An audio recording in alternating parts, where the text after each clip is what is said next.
দেশি বিলের গুঁড়া চিংড়ি দিয়ে এবং বড় সাইজের শসা দিয়ে রান্না করব। এটা স্বাদ এবং টেস্ট একেবারে অসাধারণ হয়ে থাকে। আসসালামু আলাইকুম, welcome my channel my blogs and cooking থেকে সবাইকে স্বাগত জানাচ্ছি। আমার চ্যানেলটাকে অবশ্যই ভালোবেসে লাইক কমেন্ট এবং সাবস্ক্রাইব করতে কিন্তু ভুলবে না। দেখতেই পাচ্ছ কত বড় সাইজের এই শসাটা ছিল, একটাই মনে হয় সম্ভবত 2 কেজির উপরে হবে এই সাইজের শসাটা কিন্তু। আর শসাটা আমি কিন্তু নিজেই কেটে নিচ্ছি এবং মাছ বরাবর যে বিচিগুলো আছে না ওইগুলো ফেলে দিচ্ছি।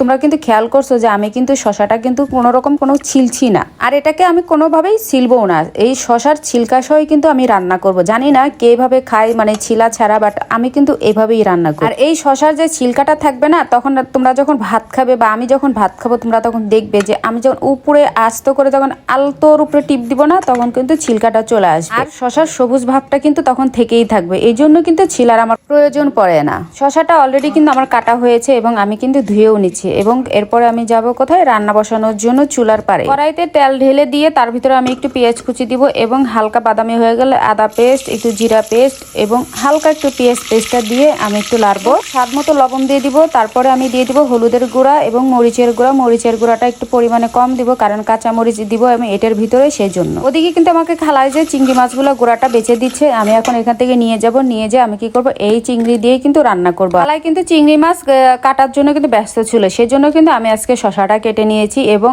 এই যে চিংড়ি মাছগুলো এনে আমি কিন্তু কষাবো। এখন ভালো করে একটু দেখবা কি তোমরা যে চিংড়িগুলো একটু লাল লাল হয়ে গেছে। কষানো হয়ে গেলে আমি ভিতরে দিয়ে দিব শসাগুলো দিয়ে একটু লাড়বো। গাইস, তোমাদের কাছে যে আমি রেগুলার যে লাইফে যে রান্নাগুলো যে শেয়ার করি, তোমাদের কাছে কেমন লাগে অবশ্যই কিন্তু লাইক কমেন্ট এবং সাবস্ক্রাইব করে তোমাদের মতামতটা প্রকাশ করবে। তোমাদের মতামতটা পেলে আমার কাছে খুবই ভালো লাগবে। এই যে শসা কিন্তু কষানো হয়ে গেছে প্রায় অলরেডি। এই যে আমি কোনো রকম কোনো পানি দেইনি, কারণ শসাতে কিন্তু পানি ওঠে।